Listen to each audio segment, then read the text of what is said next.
This show is sponsored by BetterHelp.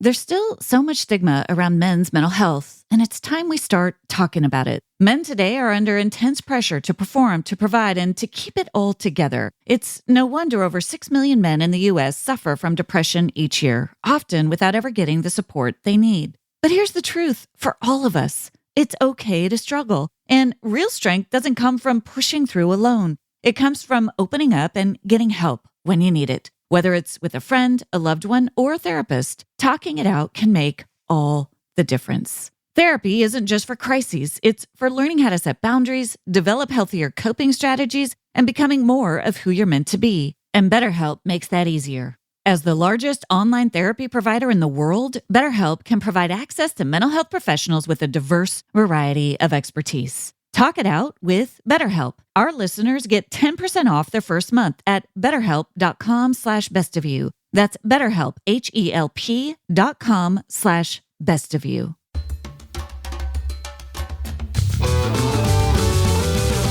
Hey everyone, I'm Dr. Allison, and I'm so glad you're here to discover what brings out the best of you.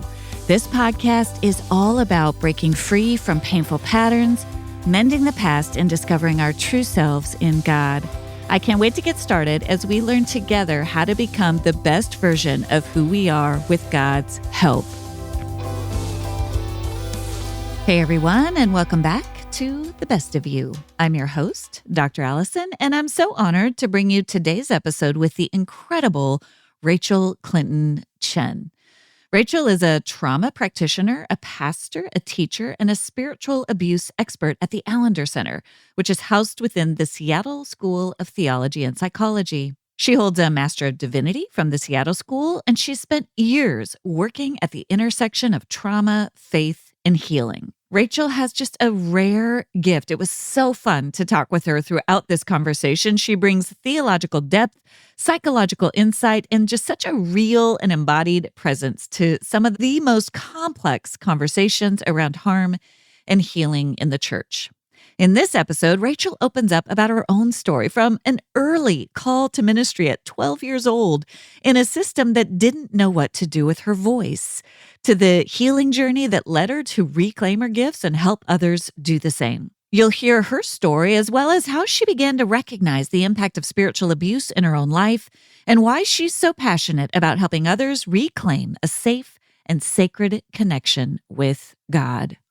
She's also the creator of the Spiritual Abuse and Healing online course. This is a compassionate, self-paced resource for anyone navigating the confusing and often hidden harm that comes through spiritual abuse. This is an extraordinary course. It's deep, it's rich, and it's packed with practical tools. And you can find the course at theallendercenter.org. And Rachael has generously extended a 20% discount for you, my podcast listeners. You just use the code COOK, COOK 20 at checkout, or head to the link in the show notes to have the discount applied automatically. And because spiritual abuse can be so hard to name, especially when it's been in the water we've been swimming in, Rachael and the team at the Allender Center have also created a free spiritual abuse checklist to help you begin to name what you may have experienced. It's a powerful tool for self-reflection, and you can download it directly at theallendercenter.org/spiritual abuse checklist. You'll also find that link in today's show notes. This conversation is just an incredibly moving and real story about a woman working to claim her God-given voice. Rachael's words are for anyone who's felt confused, dismissed, or harmed in a spiritual setting. I'm thrilled to bring you my conversation with Rachael Clinton Chen. Well, I'm just so thrilled to have this conversation with you. We've known of each other's work. I've been on your podcast, which has been really amazing. I've known of your work, but just this chance, honestly, selfishly, I love this opportunity to get to connect with people I admire and learn more about your story. So I would love to start there, Rachael, if that's okay with you. Yeah, that's great. I did a little internet sleuthing and I found this quote. Someone asked you in an interview what you would say to your younger self. And this is what you wrote. So I'm going to start us with this because I would love to know a little more about the story of this younger you. You wrote, "Darling girl, you burn bright and beautiful, And your gifts are not an abomination, disgusting, or too much. So sing the songs of God that shake you. That is such a powerful reflection. Can you tell us a little more about this younger version of you who needed to hear those words and how her story has led you to this work? Yeah, absolutely. So huge part of my story is I was raised in the Southern Baptist tradition. And I can honestly say there are some really beautiful, good things that came from that. And being a little girl who had speaking gifts, my parents will tell these stories. And that's also like an anomaly. Like my parents were very supportive of my call to ministry, even though they were also in this system. So like these kind of places that just didn't make sense. But like I started preaching from the time I was like a little girl. And some of those didn't go so well, like quoting scripture at friends when they were having like a fit, like children obey your parents. Or how I started quoting scripture at them, like when they would give that one to me. And then I would say what the second verse is, fathers, do not exasperate your children, and I mean, in high school, I was nominated most likely to become a motivational speaker. I sang special music at church. But I would always set it up like this song, is really talking about this character of God and this scripture. Again, no part of me at that time would have been like, I think I'm called to pastor, or I think I'm called to preach. That would have felt so incredibly threatening and honestly disgusting. Like I already knew deep in my bones, girls are not allowed to do that. This came to a head for me when I was 12. I had a called to ministry at church camp. I got a summer camp. And it was very real for me because by that point, I had already decided, I'm going to be a doctor. I don't want to struggle with money. I don't want poverty to be a thing I have to deal with. So, like, I'm going to make good money. I have a plan. And I'm in this service that, they're doing all the music things. And sure, I could like look at all the ways, like some of those like altar calls can be really manipulative. But there was this one little like extra added invitation. You could get saved, you could rededicate your life, you could get baptized. And then it was like, you could say yes to a call to ministry. And I was like, no, no way, no. And there was something of this wrestling I did with God. I don't know how else to talk about it, that it just felt like my life flashed before my eyes. And it wasn't like, oh, if you become a doctor, you're not serving God. It was just very much like, Rachel, I've made you this way and I want you to trust me. So after like, 10 minutes of like gripping onto that wooden pew, like, I'm not going down there. I went running, like, okay, you're right. I want to taste life. Like, I want to live. But when I got down there, I was met by a man. He had a little card. I still have this card. And he was like, what's your decision today? And I said, I'm called to ministry, thinking he was going to be so excited. And the look on his face was such like a disappointment. Like, I don't know how else to say it, or concern, And so I'm like, okay. So they pulled us into this little side room to have more conversation. And, he basically said, well, I just want to make sure you know that your options for ministry are you can work with children, you can marry a pastor, or you can go to the mission field. Now, no offense against any of those things, but just for me, I felt so duped by God. Like, my genuine response was kind of like, what the hell? This is not what I was imagining in this montage of my life. And I felt such despair, almost like I was such a loyal little person because of my developmental trauma. It was like, I said yes to you, so I guess I said yes to you. I went back to my bunk and I sat down on the bunk bed and I did that thing, that they say you're not supposed to do, where I did like roulette with the Bible. Like, Yeah. I just need to hear from you. Like, I need Yeah. something. And by whatever grace of God or coincidence, Isaiah 61 popped up. And there was something of just hearing the Spirit say, like, I'm the one who anoints, and this is what I've called you to. And I was just an existential kid. Like, I had that sense in my bones, like, this is going to be a journey, but I need to remember whatever it is I'm doing, this is what I'm called to. So, I mean, there were I got kicked out of youth leadership because I was student council president, and that was like too secular. I mean, there's just so many stories. I went to undergrad, started out in nursing, because I was like, well, I can go to the mission field as a nurse. Like I was just trying to find the ways I could bring my gifts.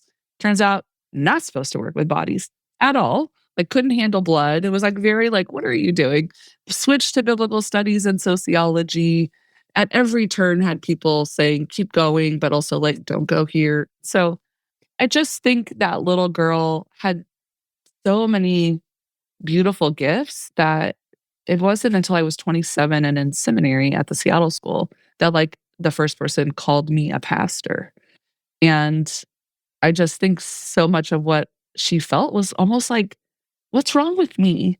Like, why am I like this? Why do I keep talking when people are like, stop talking? Why do I keep caring so much about the church or the way people are supposed to be loved or how the Bible is supposed to be engaged and interpreted? So, why did God make me this way and give me these gifts and this longing and this desire if I'm not supposed to do it? What a dissonance, for a young body to absorb. Even when you said, I kind of felt my body like a maze where you're like, well, I'd try to go and then I'd hit a wall, oh, you can't do that. And I wonder, as you're surfing that dissonance of what you loved, I see even before we started recording, you said, I'm a pastor at heart. And I got to tell you, just so you know, I got tears in my eyes because I was at a fork in the road at a point in my life. Actually, J.S. Park, I don't know if you're familiar with his work. He's a chaplain, and he told me he thinks of himself as a therapriest. And I was like, that's it. yeah, That's it.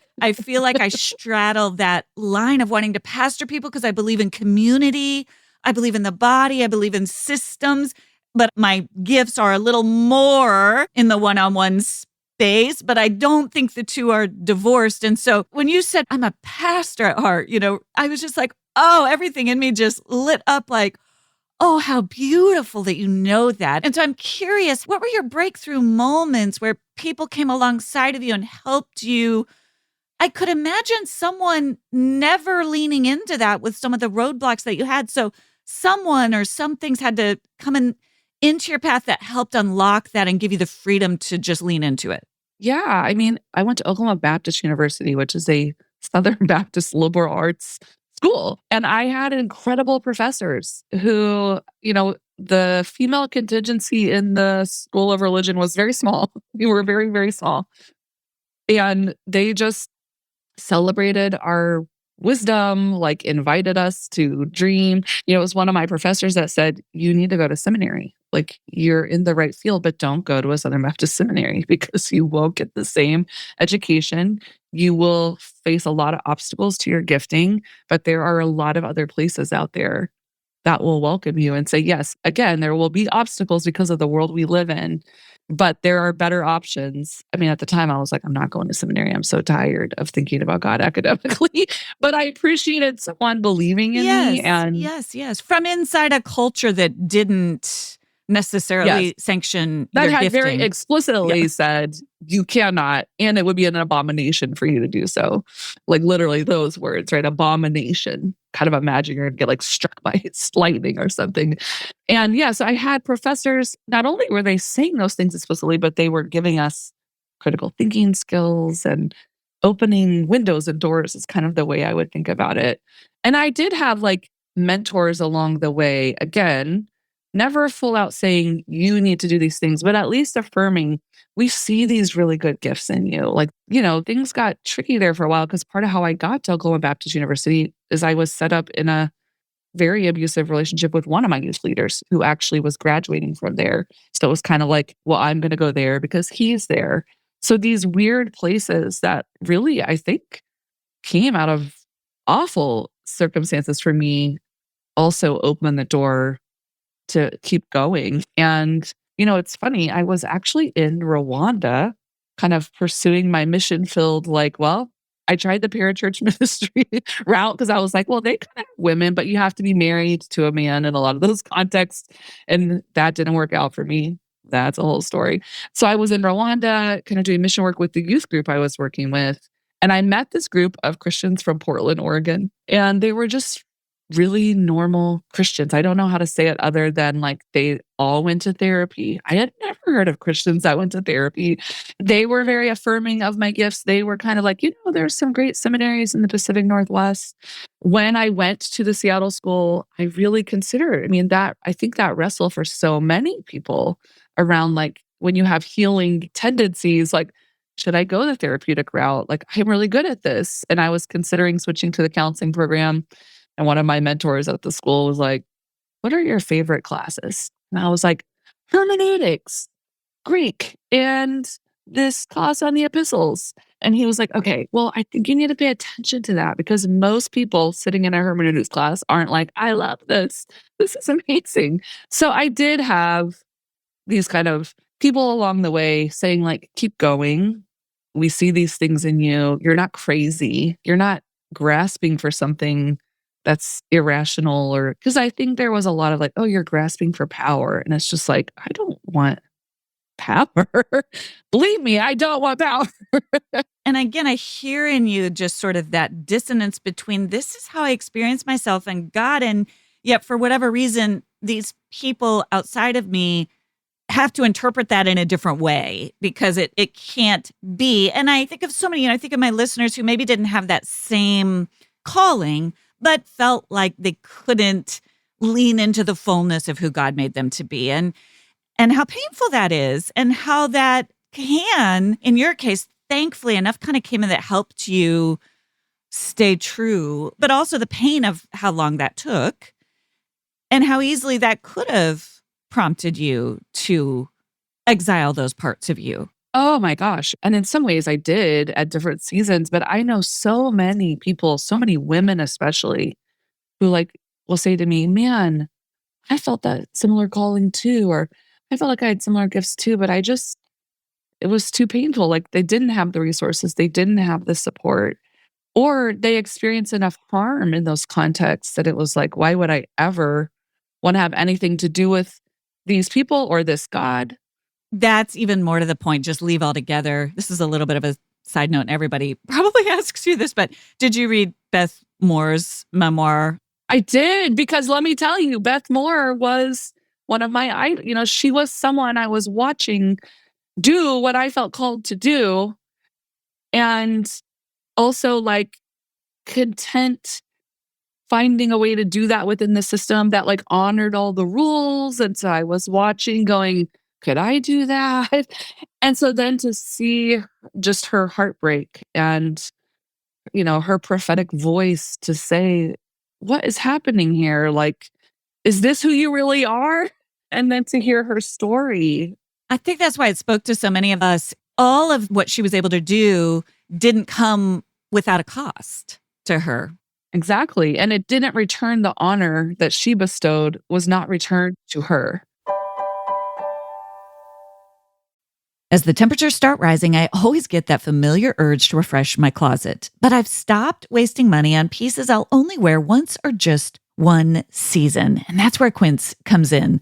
Their pieces are timeless, lightweight, and actually match my standards when it comes to quality and longevity. Right now, I am loving their 100% European linen shorts and dresses starting at just $30. I also picked up a pair of their Italian leather platform sandals, and I can honestly say they rival the look and feel of luxury brands at half the price. Quince works directly with top artisans and cuts out the middlemen, so you get beautifully made clothing without the traditional retail markup. And they only partner with factories that use safe, ethical practices and premium fabrics. I use Quince, and I know you'll love it too, especially if you're looking to elevate your summer wardrobe without breaking the bank. Give your summer closet an upgrade with Quince.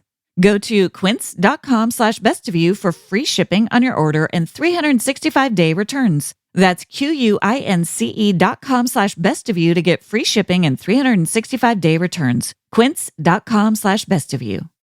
We all want the people we love to take better care of themselves, especially our husbands. But between packed schedules and the I'll do it later mindset, health often falls through the cracks. That's where Javidi comes in. Javidi sends a licensed phlebotomist right to your front door to collect a simple blood sample. They test over 100 biomarkers for up to 5 times the inside of a typical panel. From there, everything is personalized. Expert consultations, daily supplement packs, all tailored to his real needs. And here's the best part. Javidi is designed for couples who want to take control of their health together. You'll get personalized plans, real data, and expert support, all for just $129 a month per person. Taking action together means keeping each other accountable and building a future where health isn't something you hope for, but something you invest in. Use code BESTOFYOU for the month of June for 20% off your first 3 months of membership. Just visit gojavidi.com, that's GOGEVITI, to learn more. Location-based restrictions apply. You share, Rachael, and part of your own ministry as a pastor is that you encourage people who've been through trauma. You're at the Allender Center. You're working with folks in the trenches. You say, you will find a healing community that will help you make sense of the pain and the trauma you bear. How have you begun to find that community in your own life? And not necessarily denominationally, although I'm sure you can share that if you want. But, what has it felt like for you to reclaim a sense of community, not as a cutoff from all the pain of the past, but as an integration of, this is where I belong and this is where I feel seen and known and received? Yeah, I think it starts kind of with those people from Portland that I met in Rwanda. I don't know how to explain it other than I was like, I think I need to be in the midst of people who are like this. And it started me looking at seminaries in the Pacific Northwest, because as a 23-year-old or 24-year-old, the only way I could imagine leaving Oklahoma with any kind of resourcing was like, well, I guess I got to go to school. I was looking at fuller extensions, but there wasn't one in Portland, but there was one in Seattle. And then at the time, it was called Marsville Graduate School. And I was such in a place of my trauma kind of reaching its threshold, like my developmental trauma. I still didn't know at the time I was a traumatized person. Like I was very high functioning. I would have said, I'm a really anxious person. I'm a really fearful person. I can get a little crazy sometimes, like the way that trauma would manifest, I was also reaching the ultimate glass ceiling for me, in my vocation. Like I wasn't being invited to come on staff with the Southern Baptist Church I was at because they were looking for men. And the mission field, I was like, no. And so, I thought I'm going to go to this school because they seem to be able to help people with relationships. And there was something in me that was like, I want vulnerability. I want authenticity. But I still was going because I was going to help people. Like it was still like, of course, I'm going to go get these skills so I can help other people. And Same. I really just think, same. And then almost toward the end of my program, having my own personal breakdown. It's very, unfortunately, kind of cliche, but true for many of us. So textbook, right? I know. So I went to this counseling psychology school that had an MDiv program because I was like, I'm going to go to the MDiv program at the counseling psychology school. Like I'll get some really good tools in my tool belt. And there was something about not just the school, which certainly felt like really fertile soil for me to begin to understand how much healing I needed. But it was also the culture of Seattle, I think. When you grow up in the Bible Belt, to live somewhere that's like, what? What's the Bible Belt? Or like, what's that like? It's just a very almost post-Christian context, a lot of spiritual but not religious people.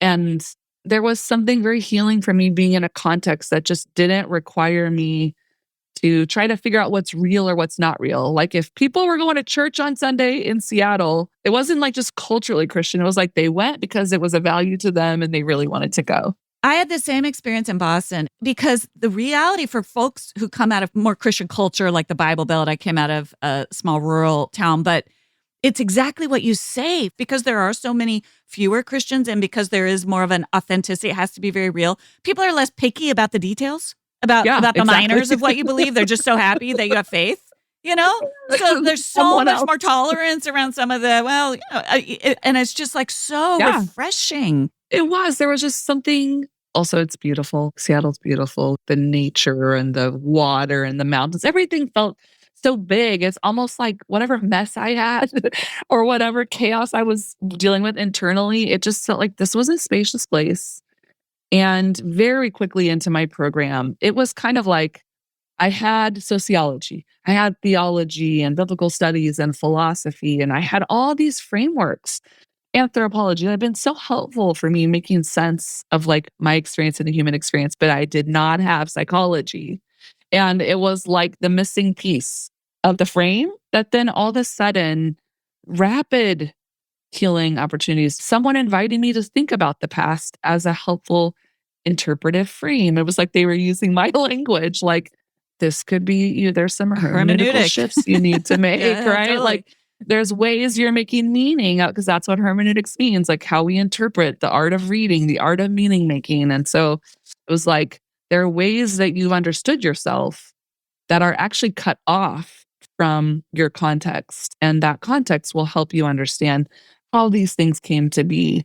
And yeah, so not only did I get to pursue pretty rapid healing that was not just therapeutic, it was like, I talk about this on the Allender Center podcast, like things I didn't expect when healing from trauma. And it was just kind of all these funny stories of like all the body care I had to tend to, my gut, sleep. And, because Seattle's one of those contexts where it's like, oh, who's your acupuncturist? Not like, do you go to acupuncture? It's like, who's your naturopath? Like, it was kind of just like very normal to have this very holistic care, which when you're healing from trauma and you've been in a more hyper religious context that says all those things you don't need. And if you do need them, you're not faithful or like they could be dangerous.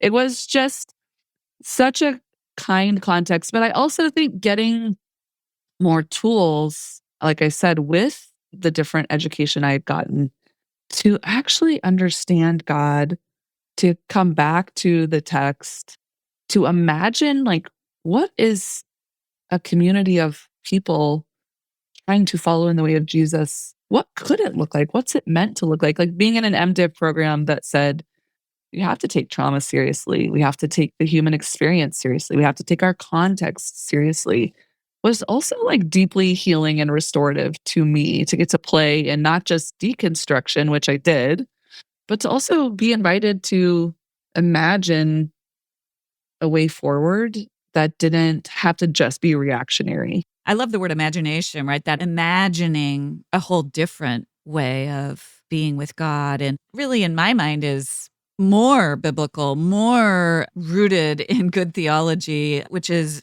all of who I am is invited into this process of wholeness, right? I always talk about this, but I love the idea that sozo, the word that we think of as salvation, that so gets so myopically interpreted as sort of a one and done, is actually more readily translated as healing, the work of healing. It's holistic, right? It's the moment at which we begin the healing journey. And it has like a quantum reality to it, right?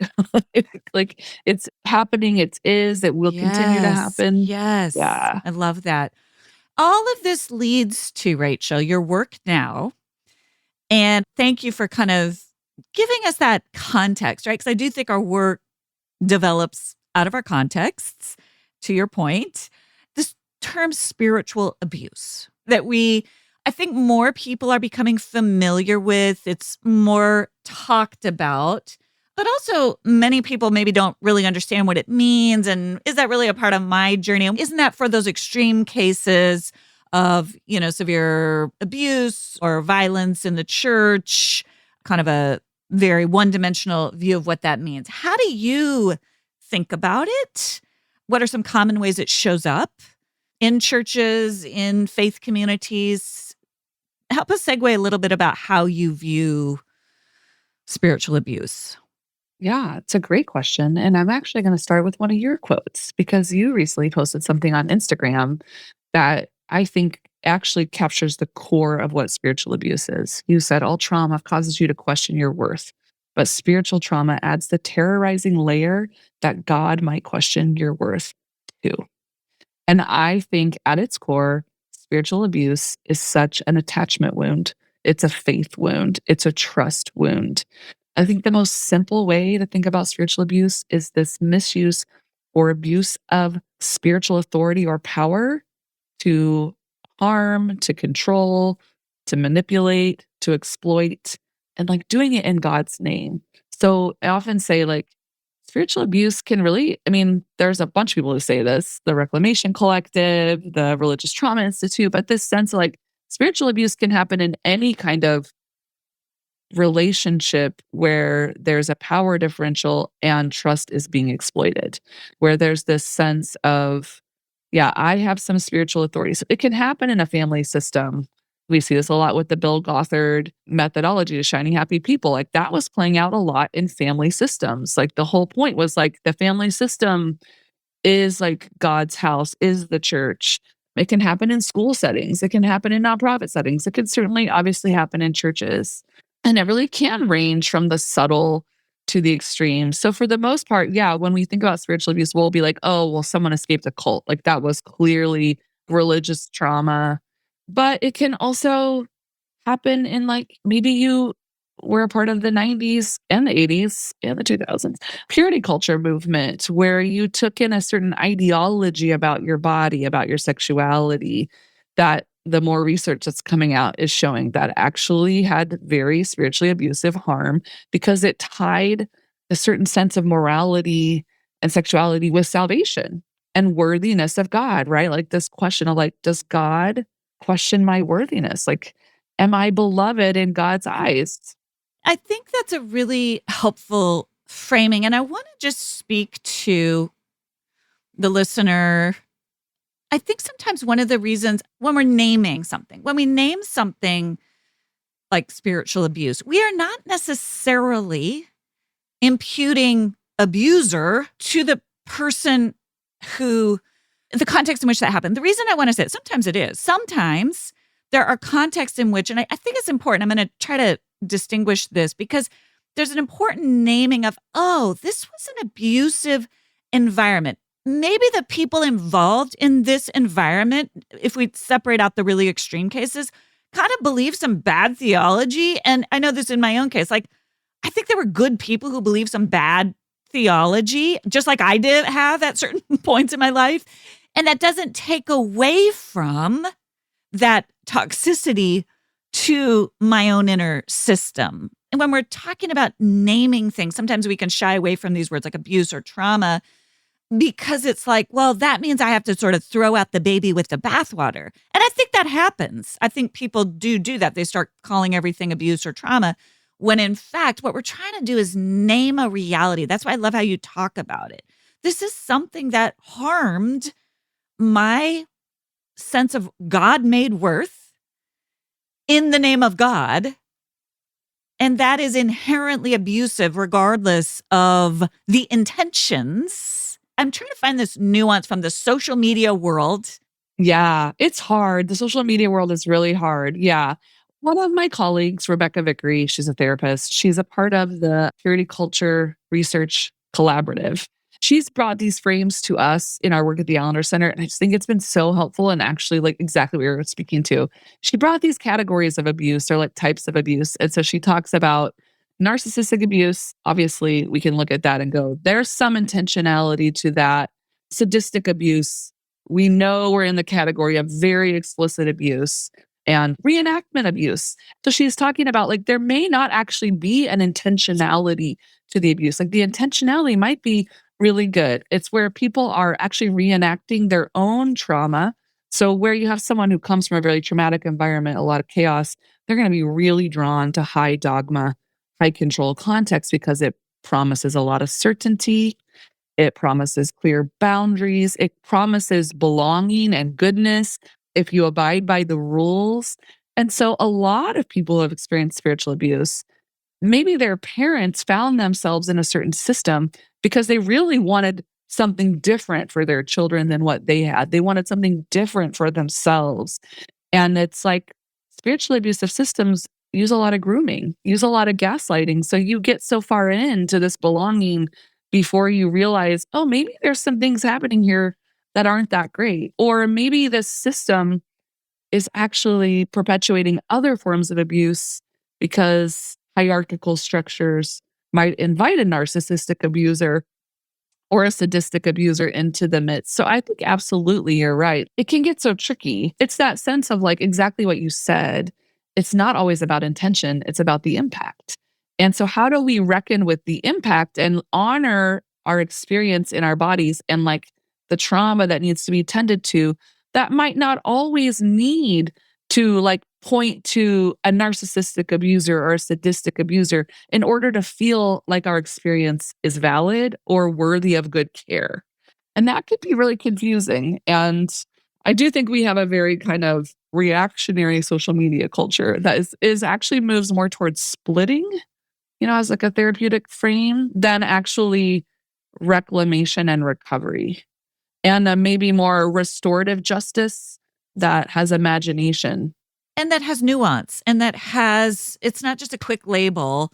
It's, oh my goodness, what I experienced was, regardless of context, I would say naming starts with yourself. Oh, this was damaging to my soul and to my lived experience of myself as an image bearer.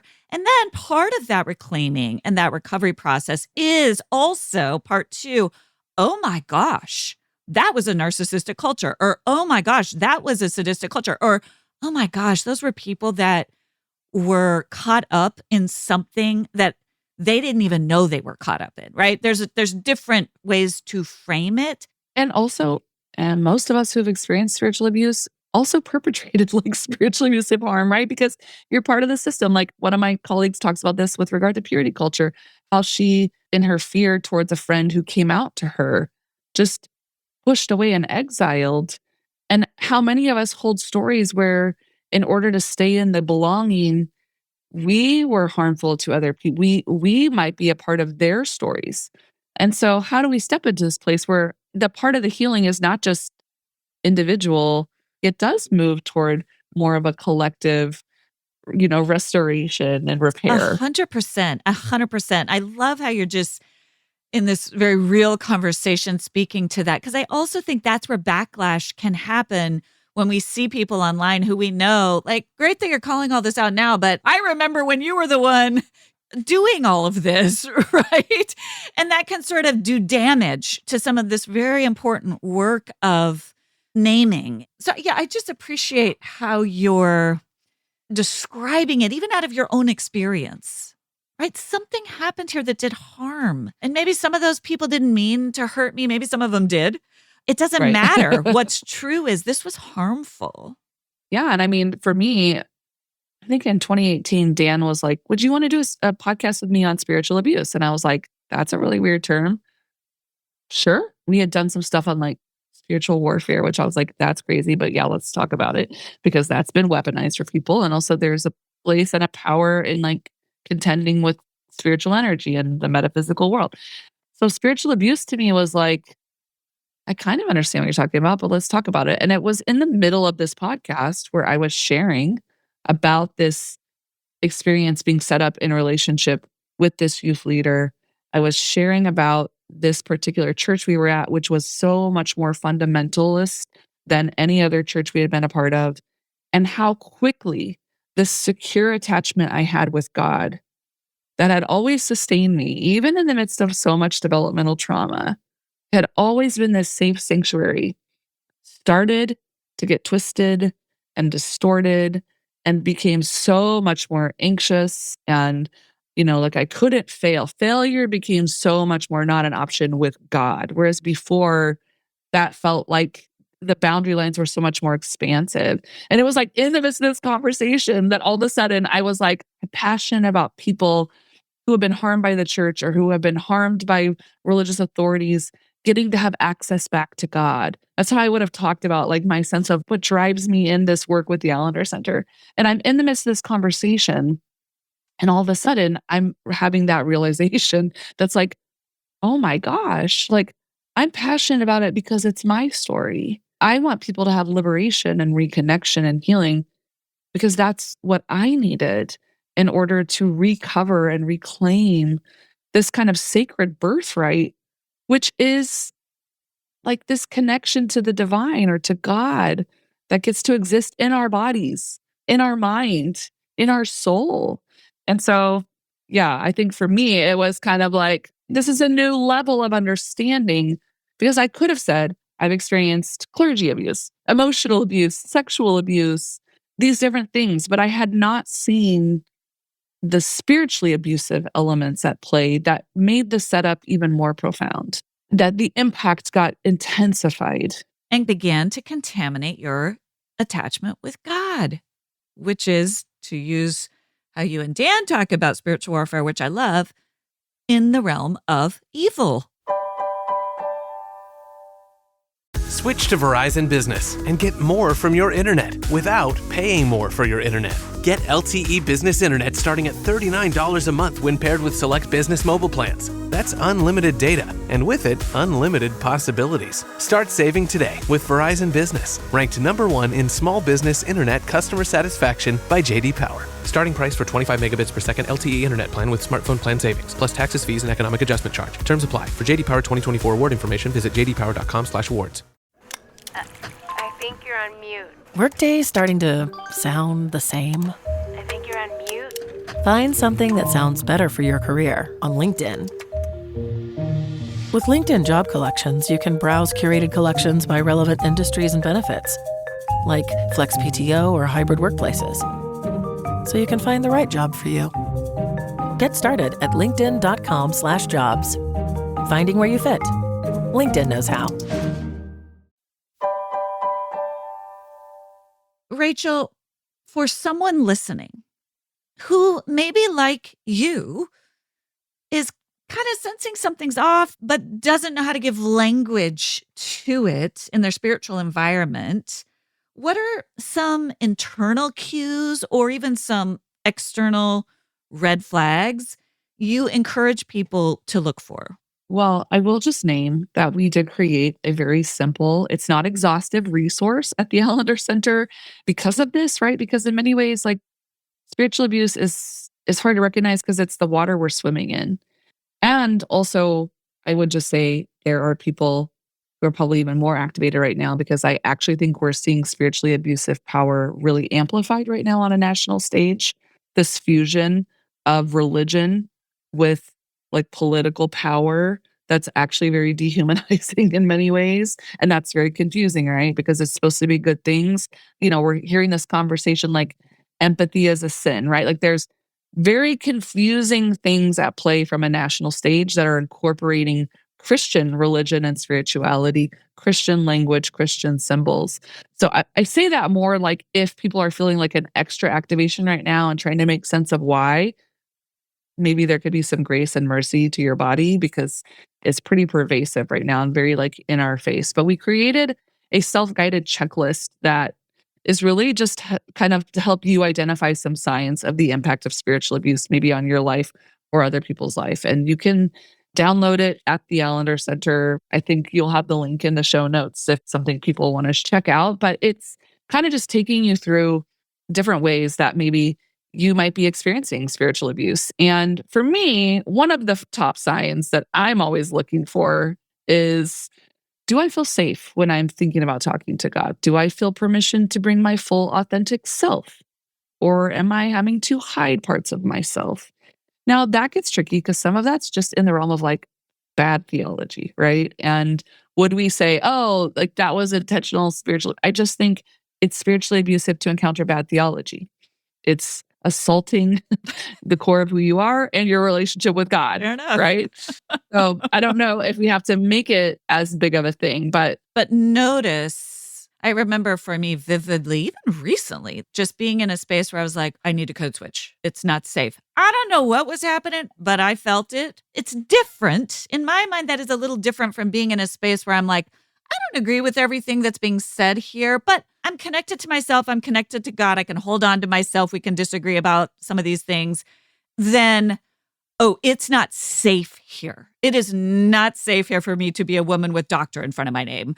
Or it is not safe here for me to mention that I like this author, whatever the thing might be. and that's exactly what you're talking about, right? Like for you, you have more resourcing, so you can code switch, but that sense of like, yeah, you are going to be facing threats or coercion or, you might be cut off or scapegoated if you don't fit within these rigid boundary lines, or if you attempt to leave, or you bring questions or doubts, right? So, where is fear and shame being exploited in ways that actually feel abusive, where you can't ask questions, you can't have doubts?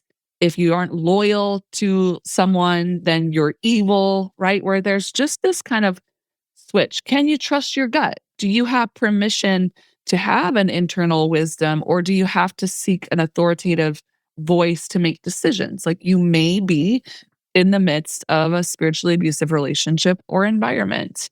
Are you being subjected to other forms of abuse, but being told it's okay because the person in authority is good and they're really twisting their access to your care, right? So, this kind of exploitation of care, that's really grooming, right? Grooming is ultimately attuning really well to you and your needs, but without honor, as a way to manipulate or exploit or get access, to build trust. But then that gaslighting comes in, right? That kind of twists the truth or makes you question your own sense of reality. So for me, when I'm thinking about how we're trying to make sense of, like, have I been experiencing spiritual abuse, is when I'm questioning my sense of reality. I'm struggling to trust my own body, other people, trusting God. Certainly, if you feel like you can't trust religious authority, you may have experienced some harm in a religious context. That's like a very good reason why you don't trust religious authority. If decision making is really hard because you haven't really been given permission to have an internal compass or autonomy or a sense of agency. So I think a lot of it has to do with a sense of personhood and trust. Yeah, yeah. We'll link in the show notes to this free resource you guys have created, but I'm listening to you going, that's what's so hard about it, is it's intentionally designed to be disorienting. And so it's hard. The cues can even be tricky and subtle to notice. It is. And that's part of why it's really important to get closer to your own story and the particularities of what happened to you, because you and I could have very similar experiences of, like, let's say a theological system, or a denominational theology, but we were in a relationship with different people. We had different families and different nervous systems. And one person, based on their family experience, their nervous system just says, "Ew, I'm out of here." And another person, I have signs for red flags. Yeah, and then another person's thank you. nervous system recognizes harm as, "Oh, this is very familiar to me. This is what I'm used to." I do believe the soul has a bent toward healing. God designed it. And so there will be that dissonance. There will be that everything in me is saying I know, even though my mind can't compute that. Even just that dissonance, that something doesn't add up, is something in your soul that's a cue to notice and talk to somebody outside of the system about. Yeah. And again, like, what can be so painful is that this plays out, not for everybody. Sometimes it plays out in a relationship with a clergy member or a family member, but usually within a system that you have found some sense of belonging. And so that dissonance is going to feel really threatening to the belonging if you are in a spiritually abusive system, because you've seen other people act on their dissonance and it has not gone well for them, right? They've either been scapegoated as problematic or bad, or they've been completely cut off or exiled, or they left because it got so painful, but you kind of feel like you can't be in a relationship with them because, there might be something bad about them. Why'd they leave the system? So there has to be a lot of grace and mercy to what we don't see when we're not ready to see it, because it maybe feels too threatening to some sense of goodness or belonging that we found. And so what happens for a lot of people, that dissonance comes because either A, the dissonance gets loud enough, or their sense of justice on behalf of another person starts to rise up, their children, a friend, someone in the community actually facing abuse that comes to light, or the system stops benefiting. It starts becoming more punitive. And then all of a sudden, that sense of belonging you had is not enough to, sustain you when you actually feel like you can't do anything right. The rearview mirror is so, I just want the listener to hear when you start to taste, you start to move toward goodness and you start to move toward belonging where your differences are honored and where there's freedom. You just see it so much more clearly in the rearview mirror. And so, again, thinking of the listener who's maybe in that messy middle, right? Of still trying to piece it together and still like, I kind of like these people. They know my kids. And yet I don't feel like I can connect to God. And I do feel this just isn't right, some of what's happening. Or I do feel like have to hide certain things. Yeah, I mean, I do actually think that there's something about in an environment where your sense of like human sizedness, right? So whether that's being a person with a full range of emotions or being a person who, in the midst of your faith, has great honoring questions of God's character. By the way, theologians from the beginning of time have been wrestling with great, deep questions that are worthy of wrestling with. That's a very good thing, right? As parents, when we don't have all the answers, we don't just tell our kids, like, well, just stop asking questions. Like, we get in it with them. And what's the question bringing up and what's it connected to? So I just think when I use the language of human size, for me, that was a way to make sense of my complexity as a human, because so much of the spiritual abuse I experienced was my trauma that was manifesting only being seen and interpreted as sin.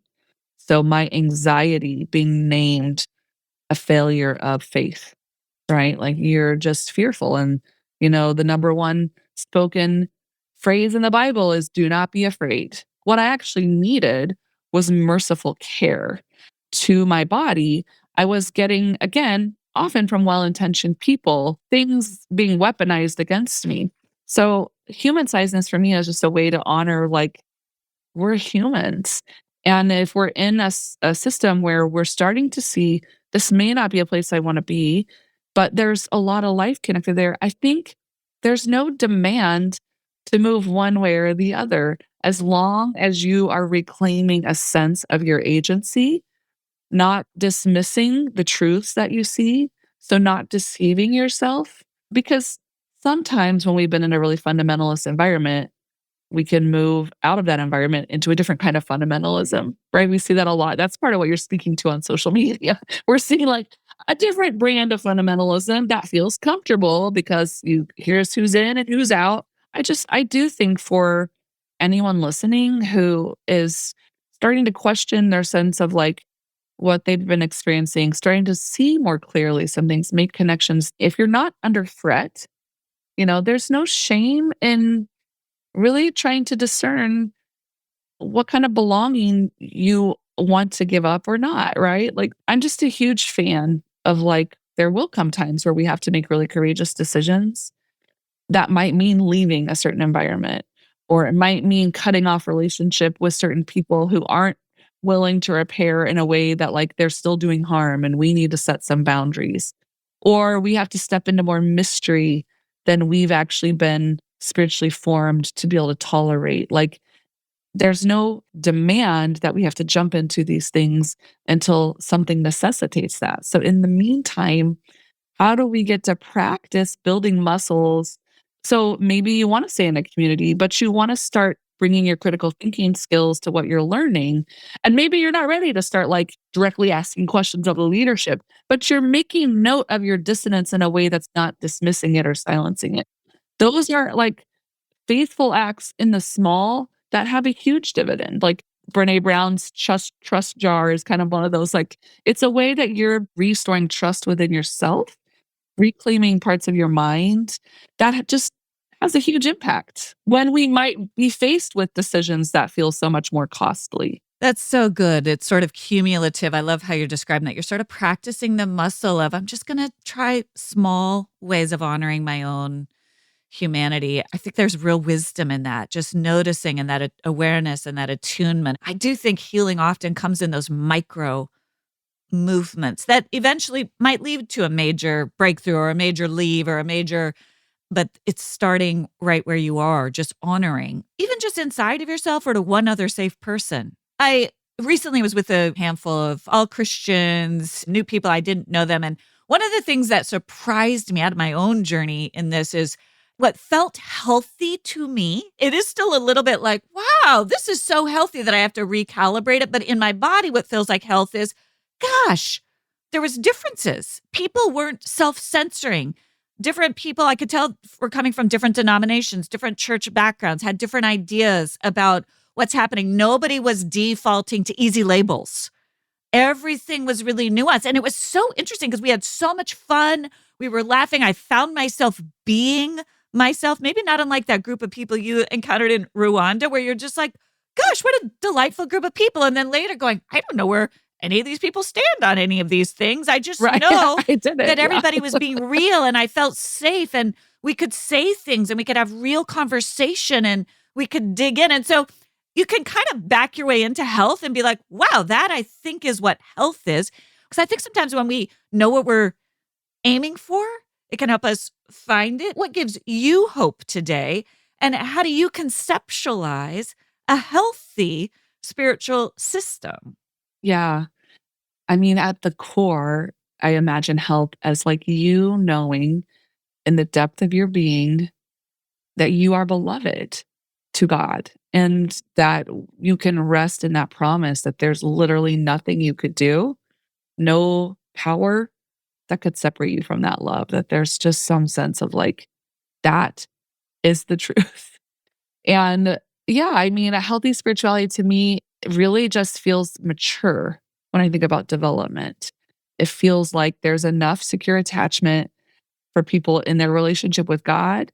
There's enough sense of feeling at home in your body, in yourself, that again, it's not the absence of activation or triggering, right? Like we know like healing from trauma is not, oh, we exile these parts of us, like they go away. It's like we radically welcome them in to where we just have a lot more choice when we get activated. We have resources to tend. We have a capacity to come back into our prefrontal cortex and make decisions, to have choice, to have agency, that we could listen to someone and we could say, oh, there's a lot of wisdom here. I'm going to take this in. But if they bring things that we don't align with or agree with, we can say, I'm going to hold that. I don't have to like throw it out, but I don't have to also like take everything in as like straight from the voice of God. So again, like a restoration of, or maybe even a development for the first time, right? A capacity to critically think and to discern what you're meant to, Andi Kolber, I love how she says, take what you need, because implied in that is like, and leave what you don't. And I think some sense of being able to do that in spiritual environments and religious environments, for me, is a part of what health and what we're meant for. Yeah, and back to your point about practicing, that's where if you're in a new environment, practice. Put out a little breadcrumb to see what happens before you've dove into commitment. What happens if you say, I'm not sure about that, or I think about it a little differently. And again, that takes some core strength, but to see how that is responded to, is that kind of way of showing up honored in that setting? Yeah. And power structures negotiated. Is there a transparency? Is there a commitment to transformation and healing? Are there processes for repair when things don't go well, because we are human and they won't always go perfectly? Are questions welcome? For me, Micah 6:8 will forever be a rubric. Like, are we doing justice? Are we loving mercy? And is there a sense of humility? And that's a more high level kind of philosophical frame. But I think for me, ultimately, that is a measure of like, is this a healthy enough spiritual environment, theology, or relationship?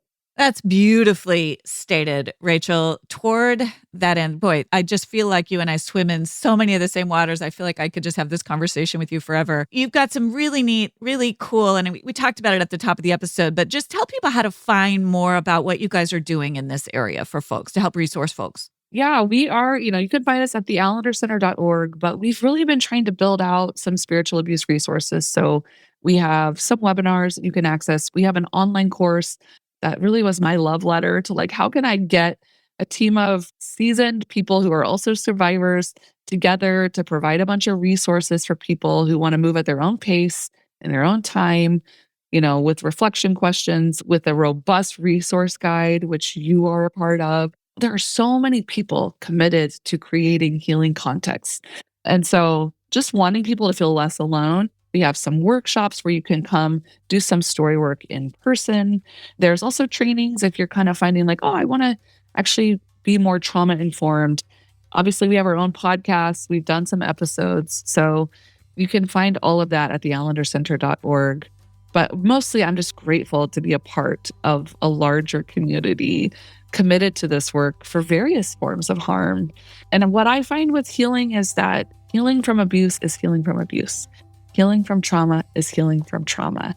And we can pull and borrow from resources tending to really nuance particular things. So grateful for you and your work. And it's been such a delight to talk with you. Oh, you're just a delight. About a really hard topic. I know. And that's what I love about what you're saying. There's so much joy in your presence. And I love just that I'm a pastor at heart. You just, right? That was one of the first things. And I feel that delight coming out of you. And I'm just so grateful that you stayed true to how God made you. And now look at you creating all of these resources for people. I love what you guys are doing over there. And thank you for giving us so much of your time today, Rachael. Thank you for joining me for this week's episode of The Best of You. It would mean so much if you take a moment to subscribe. You can go to Apple, Spotify, Amazon Music, or wherever you listen to podcasts and click the plus or follow button. That will ensure you don't miss an episode and it helps get the word out to others. While you're there, I'd love it if you leave your 5-star review. I look forward to seeing you back here next Thursday. And remember, as you become the best of who you are, you honor God, you heal others, and you stay true to your God-given self.